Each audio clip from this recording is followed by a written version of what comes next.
How's it going, guys? Welcome back to Dude Ranch DIY. My name is Jake, and today we are going to go pick up some free IBC totes. That's right, I said free. We are currently walking down to the International truck. I gotta take the dumpster can off the back. We're gonna put on the flatbed real quick, and then we are going to drive roughly 5 minutes down the road to a new spot where I've been getting IBC totes. I already got 6 from them maybe a month or two ago, and they got, I think, 5 or 6 more for me. So I'm super excited. Then we're gonna come back here, and then we're probably gonna start cutting them up and processing them to get them ready to be filled up with firewood. So stick around.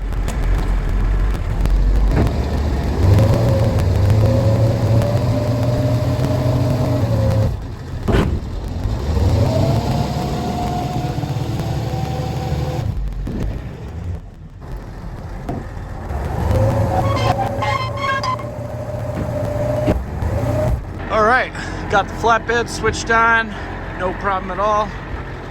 Now, just gotta come over here, grab my straps that are on the dump trailer, and we'll be on our way. Got a new solar panel for the trailer the other day. This old one crapped out on me. This one's a lot more powerful. I think this is like a 60 amp or something, and that one on there was like 9. So I think this one should do the trick from now on.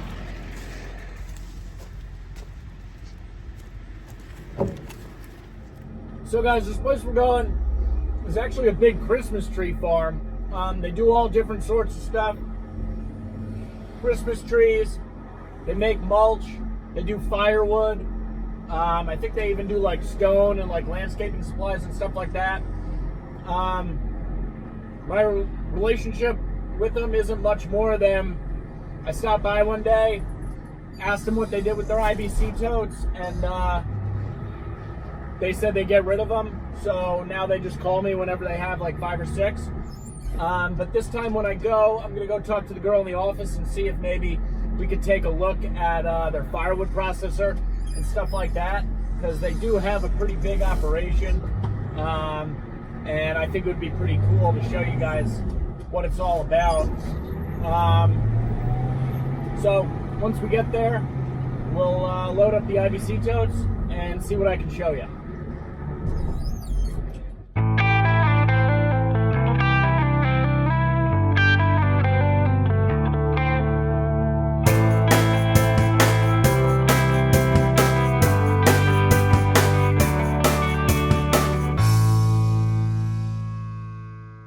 Alright guys, here we are. As you can see, a lot of mulch, a lot of stuff going on here.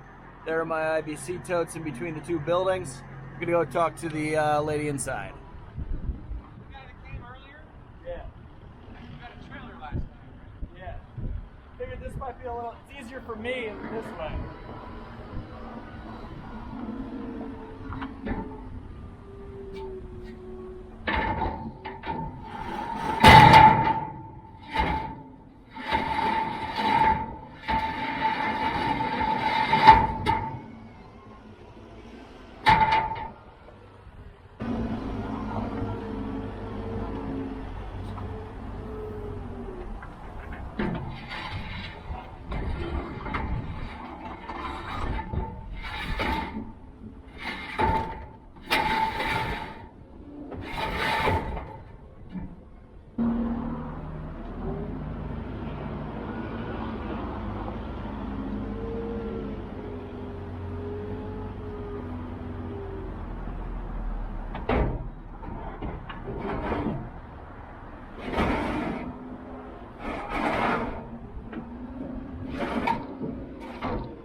All right, guys, we're all loaded up. 6 IBC totes on the flatbed. Got them strapped down. Again, I'm only going like 2 miles, so not too bad. Let's hop in the truck, get going.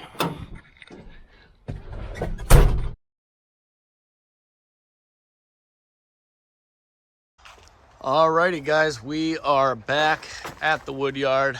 Got all 6 totes back, no problem. It's super convenient having this place so close to the house because it's literally like 5 minutes down the road. You saw how short that time-lapse video was. So today the plan is we got these 6 IBC totes, and then we actually still have the 6 that I picked up in the first load over here. So I'm going to try and process up as many of these as I can. That way, you know, if I'm taking out all the tools and everything to do it once, I might as well try and do as many as I can, because it's not that it's a pain in the ass, it's just, well, it's kind of a pain in the ass to do, especially on a beautiful day like this when we could be making firewood. But you know what? The fact that I still have those 6 there obviously says that I haven't needed them yet, because as I sell firewood and empty some of these totes, you know, I just kind of refill the ones that are already made. But come winter time, when I'm not selling as much firewood, or I've already sold all of the firewood. Oh, wow. There's a fox running by up there. I don't know if you saw that. I thought that was Gus. He just stopped right up there.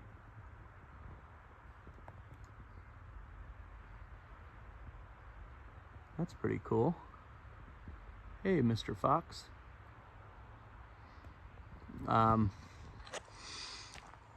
So yeah, lost my train of thought. But basically what I'm saying is I'll take these things when I can get them, especially being so close to the house, because at some point I'm going to need them. And in my mind, you can never have enough of these things. You know, the goal is to be able to fill up absolutely as much space back here in this wood yard, and then even more. You know, I'd like to expand this at some point, make it even bigger, to just have stockpiles of firewood for, you know, 1 or even 2 years seasoning ahead of time, both for my needs and for customers' needs, and, you know, for the firewood stand and stuff like that. So I'm going to take the totes when I can get them. I'm going to go grab the tractor. I'm going to wrangle up the tools that I need to process these things, and then we're going to come back here. I think Sarah might even help us this afternoon once she's done with work. So stay tuned. All right, guys. So I just hopped on the tractor. I'm going to load up the big tool rack with the tools I need to process all the totes. But as I was driving out, I noticed all of this sun. And as you can see, it's not directly on the totes, but I mean, the totes are definitely more in the sun than they are in the shade, like those ones over there. And if you look, you can see that stump right there in the gap of the totes.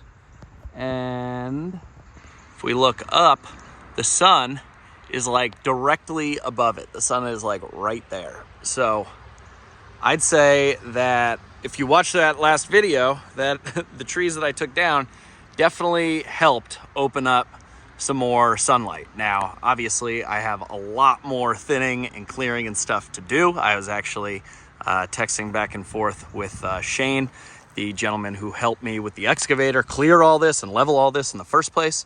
I'd like to have him back for like a round 2, so to speak, to do some more. But all in all, looks pretty good. And we opened up some sun. So that was the goal and point of that whole last video. All right, guys, so I'm just taking the straps off the totes here, and I figured I would show you a really quick and easy way to deal with all of this extra tail on your ratchet straps. Now, these ratchet straps were originally like 22 feet long. Actually, this one that I have going around all the totes still is, but I cut 4 of them shorter for the length that I need to strap down the tractor, and then some, you know, just a little bit extra.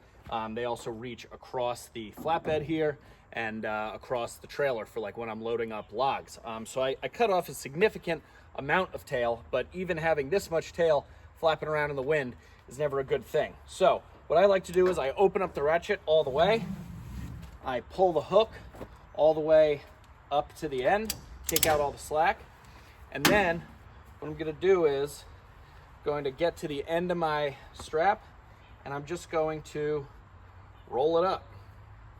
Now, this is super easy. You want to make sure that you have big enough, you know, hole in there to like stick your hand through fairly easily, and make sure that it's nice and straight, and keep it taut like that. So now once you're at the end, leave about a foot of extra slack, reach your hand through the hole, grab this extra, pull it through, loop it around your strap or your tail like so, and then just pull. And essentially what it does is it creates a girth hitch around your tail, and you know, as truckers like to say when they secure your load, that ain't going anywhere. And for those of you who might have doubted me because those other straps were shorter, I'll show you with a long one too. So again, just rolling it up. I like to try and keep it as neat as possible, which is a little bit trickier with the longer tail here, but definitely still doable.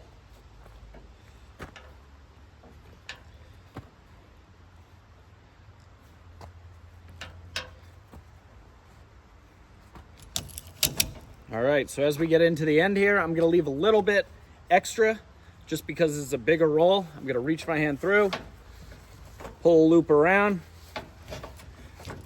and then tighten it down just like that.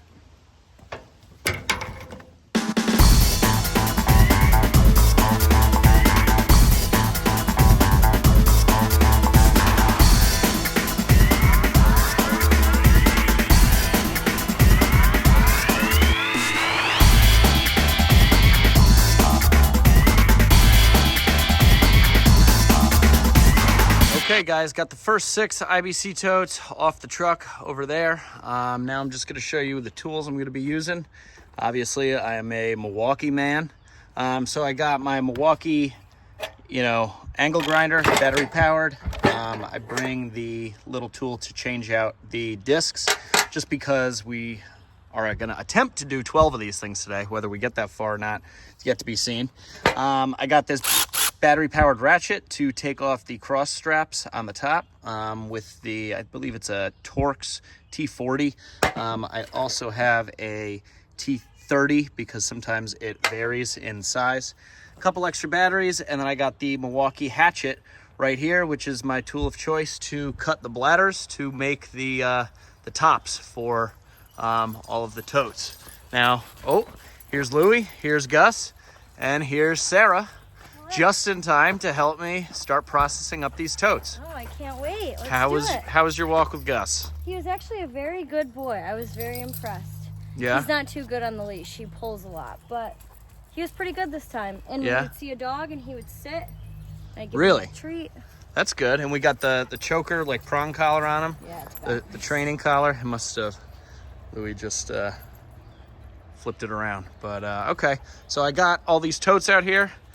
I was just showing them and the tools we're gonna be using to process them up. So you gonna give me a hand here? I guess so. All right. Okay guys, so I just gave Sarah the battery powered ratchet here, and she's gonna go around and unscrew all of the bolts. You gotta make sure it goes in all the way first. So twist it a little bit by hand. It's in. I Okay. feel it. Good. See, pops Okay. out, and there's 4 on each one. Okay. All right, so while she's doing that, I'm gonna follow behind her, taking out the totes, or the straps, and flipping the totes over.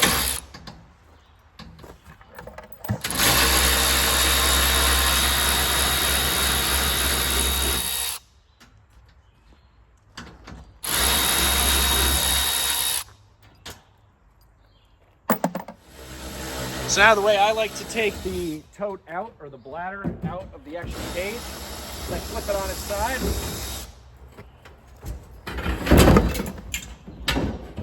And I just use these cross straps to pull it right out.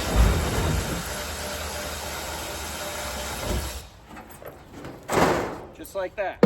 Now we're ready to cut it with the grinder.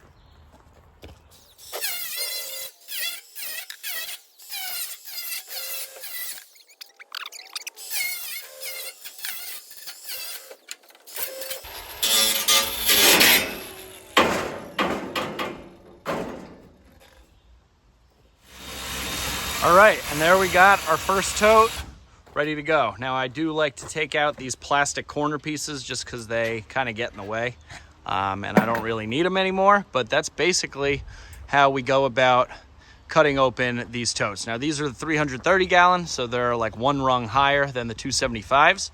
So now I'm going to grab the Milwaukee Hatchet and I'll show you how I go about cutting these bladders to make the tops that you see here lining the woodyard road. Okay guys, so as you can see, I got the tote here, I got my Milwaukee Hatchet, and I actually put the tote on a tarp because much like when you're cutting wood with the chainsaw, it creates sawdust. In this case, that sawdust is made out of plastic and won't break down, you know, decompose, so on and so forth. So I try and catch as much of it as I can because when you're doing 6 or even, you know, 12, be surprised how much, you know, like debris it actually makes. So what I like to do here is put it on, and then I just kind of roughly guesstimate. I do about like 4 or 5 inches of a lip, and I cut the 2 sides off, the 2 big faces. I find that those work best for these 330 gallon totes as tops. These smaller, narrower sides don't really work quite as well. So here we go.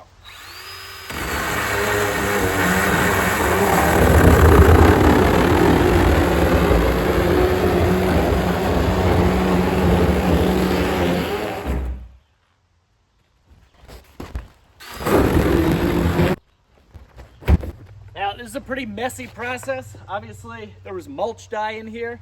All of the dye that I get from these places, or all these totes, was holding organic mulch dye because after all, it is going back into nature, so it has to be organic and decompose and stuff. So while it is pretty nasty and gets all over your hands and will definitely stain clothes and stuff, it is decomposable and biodegrades. So there's no need to worry about, you know, washing it out or anything, or any excess left over in the totes, because for the most part, you know, wherever you find these things, the dye will be biodegradable.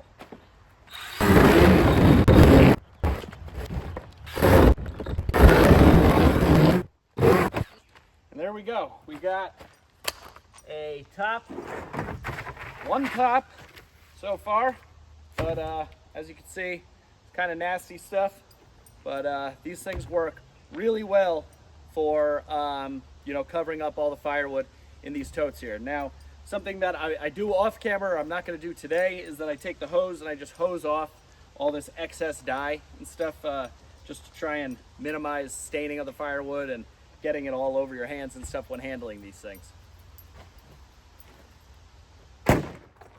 Well, all right guys, you can see all the plastic chips and stuff that the tarp catches, as well as some of the dye.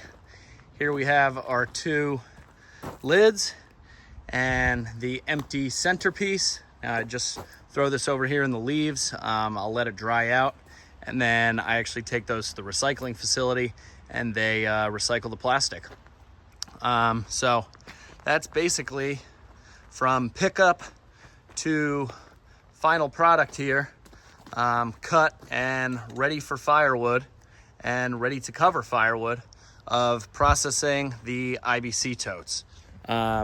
I'm not going to bore you with showing you me doing each and every one because obviously it's a pretty repetitive process, and as you can see, my arms and hands are already pretty filthy, so I want to keep the handling of the camera to a minimum on a day like today, which is why I like to, and why I said before, I kind of like to do this, just get as many done as I can in one day, because it is a fairly messy and not tedious, but it's just kind of draining process over and over. Monotonous is a good word.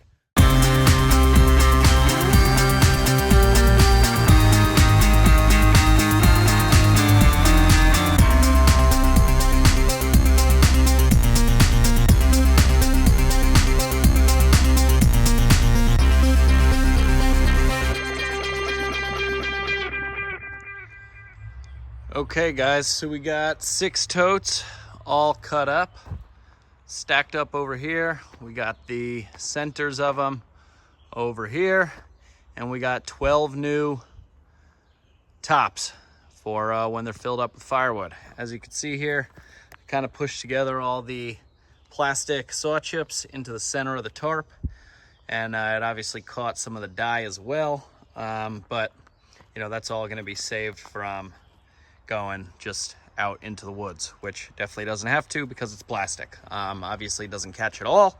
You know, there's some scattered around over there, but it catches the majority of it. That other stuff I could just rake up and dispose of with the shovel. I ended up using a topper, my old MS 200 topper here. It had a dull chain, needed to be sharpened anyway. And that actually ended up working a lot better and faster than the Milwaukee Hatchet, just because of the longer bar, and it's a lot more powerful, so it just goes through much quicker, as you probably saw in that time lapse there. But yeah, I think that's gonna about wrap up this afternoon.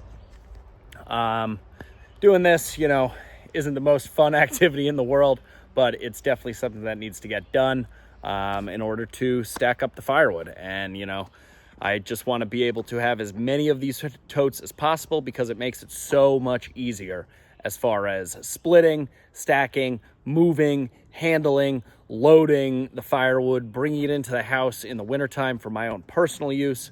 I just think these totes are the way to go, especially if you have a tractor. Well, I mean, the only way to go if you have a tractor.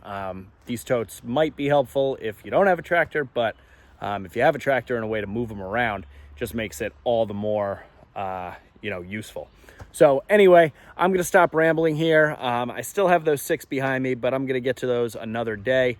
I'm just glad that I emptied these out of the truck. As far as the centers go, I'm probably going to load these up into the dumpster can of the truck and take them to the recycling center this weekend. They actually do take them. They don't mind me bringing them. They don't charge me to drop them off because it's plastic recycling. So that's, you know, great. And these things I will probably hose out, you know, once they're dry. I have them all flipped up, you know, upside down. That way they can drip dry, so to speak. And then I'll probably end up hooking up either the sprayer to the tractor and bring water down here to hose them off, or I'll just stack them all up on the pallet forks and bring them up to the hose and hose them all off up by the house. But yeah, that's pretty much it. So that's gonna wrap up this video, guys. One thing I forgot to mention, a good long pair of rubber gloves goes a long way. You saw how dirty my arms were before I went into the house and rinsed them off. Like I said, this stuff just does come off with a little bit of scrubbing. It does come out of clothes with a couple washes, or if you just have like a heavy duty cycle, but rubber gloves make everything a lot easier. These puppies, you know, go all the way up to like my elbow, basically. Made it a lot easier. Anyway, if you guys like this video, please give me a big thumbs up. If you're new to the channel, a new subscriber, welcome to the channel. We've been getting a lot of new subscribers lately. I hope you enjoyed the video. If you haven't yet subscribed, but you're kind of teetering on the fence, just hit that button down below. No spam, no email, no money. It's totally free.